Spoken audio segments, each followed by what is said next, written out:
राष्ट्रवादी नेमकी कुणाची या संदर्भात आज केंद्रीय निवडणूक आयोगासमोर सुनावणी होतीये। या सगळ्या पार्श्वभूमीवर आपल्याबरोबर राष्ट्रवादी काँग्रेसचे अजित पवार गटाचे प्रतोद अनिल पाटील आहेत, जे कॅबिनेट मंत्रीसुद्धा आहेत।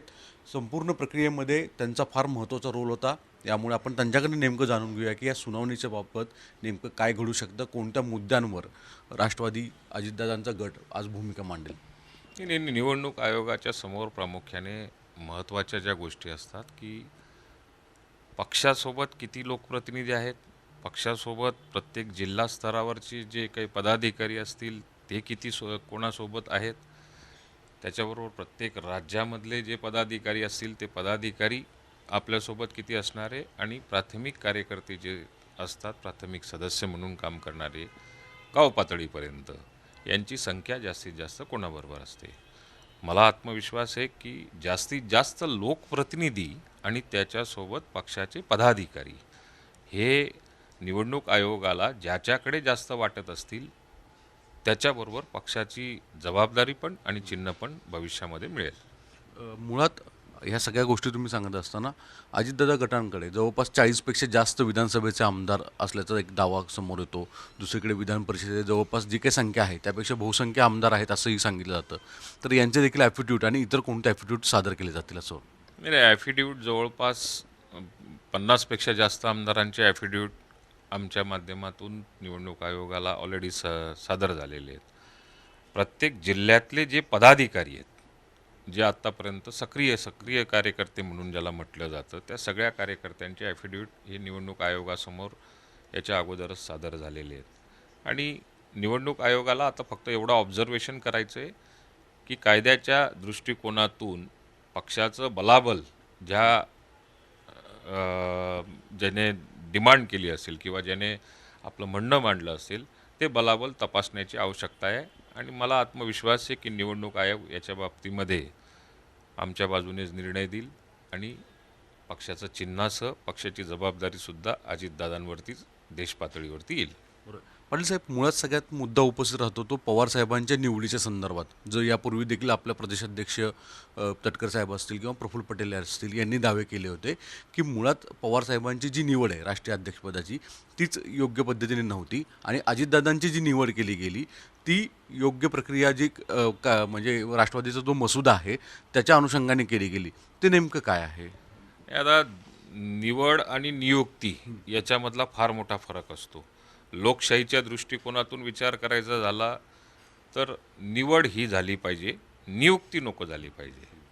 आता काही काही पक्षांमध्ये अशी एक पद्धत असते की त्या पक्षामध्ये नियुक्त्या केल्या जातात, अपॉइंट केलं जातं।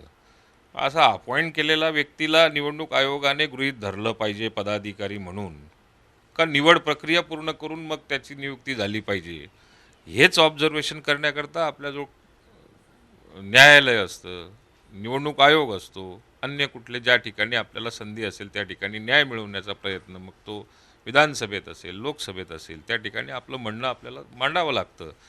आज जी नियुक्ती मागच्या काही काळामध्ये झाली असेल ती बेकायदेशीरसुद्धा ठरू शकते। आणि आता जी निवड झालेली आहे सगळ्या कार्यकर्त्यांच्या मनाप्रमाणे झालेली असेल, सर्वांगीण विचार करून कार्यकर्त्यांनी ज्याला पाठबळ दिलेलं असतं तोच फक्त निवड झालेला व्यक्ती राहू शकतो असं माझं मत आहे। बरं, या सगळ्या घडामोडीच्या दरम्यान काल स्वतः पवार साहेबांनी दिल्लीत त्यांची राष्ट्रीय पदाधिकाऱ्यांची बैठक झाली आणि त्यांच्यासमोर संबोधित करताना बोलले की पक्षचिन्ह किंवा पक्ष नाव हे फार मोठं नाही, या व्यक्ती म्हणून आपल्याला ओळखलं जाईल। यापूर्वी अनेक पक्षचिन्ह गेले, याचा अर्थ पवारांचे काही वेगळे संकेत होते का असं तुम्ही मान्य करता? नाही, मी आता साहेब काय बोलले असतील ह्या गोष्टीला समजा मी काही उत्तर देणं योग्य पण नाही आणि त्यांनी कोणत्या अनुषंगाने बोलले असतील हे जज करणं माझ्यासारख्या व्यक्तीला फार अवघड आहे। त्यांचे संकेत काही राहू शकत असतील याच्याविषयी मी खात्रीलायक काही बोलत नाही, पण मला आमच्या सगळ्या घडामोडींनंतर मला आत्मविश्वास आहे की देशाचं नेतृत्व करण्याची कपॅसिटी अजितदादांमध्ये आहे आणि सर्व कार्यकर्त्यांनी लोकप्रतिनिधीसह ती जबाबदारी त्यांच्यावर दिलेली आहे आणि ती जबाबदारी भविष्यातसुद्धा तेच पार पाडतील। आपण प्रतोद आहात आणि या सगळ्या अजितदादांची जे काही घडामोडी घडल्या, देवगिरी बंगल्यावर जवळपास 40 आमदारांनी समर्थन केलं, ॲफिड्यूट दिलं, तर हे ॲफिड्यूट कशा स्वरूपात दिलं, कारण की हे तुम्ही स्वतः त्या प्रक्रियेमध्ये होतात म्हणून मी तुम्हाला विचारतो. ॲफिड्यूट हेच आहे की आमचं अजितदादांनी अध्यक्षपद जे भूषवलेलं आहे देश पातळीवरती, राष्ट्रीय अध्यक्ष म्हणून त्यांनी जे त्यांची निवड सगळे मिळून केलेली आहे, त्याला आमचं पूर्णपणे समर्थन असलेल्याचं ते प्रतिज्ञापत्र आहे. आणि ते प्रतिज्ञापत्र एका 100 रुपयाच्या बॉन्डवर ॲफिड्यूट करून दिलेलं असल्यामुळे ते निवडणूक आयोगाला मान्य करावं लागेल असं माझं स्वतःचं मत आहे. तुमचा दावा आहे की अजितदादांनाच नेतृत्व मान्य होईल आणि अजितदादांनाच पक्षचिन्ह आणि सिम्बॉल नाव जे असेल ते कायम राहील. आता एक एक सर्वात महत्त्वाचा विषय की कुठलाही नेता जर का नेता तयार होत असेल तर त्याच्या पाठीमागे बरेचसे कार्यकर्ते असतात, म्हणून तो नेता तयार होत असतो. आज अजितदादांच्या पाठीमागे राज्यातले अनेक कार्यकर्ते, अनेक पदाधिकारी जो एक विश्वास ठेवून त्यांच्यावरती काम करायला तयार असतात. वर्षोनवर्ष ही जबाबदारी जी आहे ती अजितदादांनी आजपर्यंत अतिशय चोख पद्धतीने पार पाडलेली आहे. कार्यकर्त्याला न्याय देण्याच्या दृष्टिकोनातून त्यांची भूमिका, त्यांची स्पष्टोक्तपणा, या सगळ्या गोष्टींचा विचार जर का केला तर एक विश्वास हा सर्वात मोठा भाग नेत्यावरचा जो असतो तो अजितदादांवरती आहे. त्याच्यामुळे अजितदादा हे राष्ट्रीय स्तरावरचं नेतृत्व फार मोठ्या प्रमाणावरती यशस्वी होईल, या दृष्टिकोनातून येणारा काळ हा अजितदादांवरतीच जबाबदारी असेल असं समजून चालायला आपल्याला हरकत नाही. धन्यवाद. संपूर्ण राष्ट्रवादी काँग्रेसच्या निवडणूक प्रक्रियेसंबंधित काही महत्त्वाच्या घडामोडी घडल्या, त्याच्यामध्ये अनिल पाटील यांचा एक महत्त्वाचा रोल होता. ते आत्ता विद्यमान प्रतोद आहेत, कॅबिनेट मंत्री आहेत, आणि जे मुळात ॲफिट्यूट घेतले गेले ते कोणत्या स्वरूपात सादर केले हे त्यांनी झी24 सांगितले. व्हिडिओ जर्नलिस्ट सद्यसह सागर कुलकर्णी, झी मीडिया, मुंबई.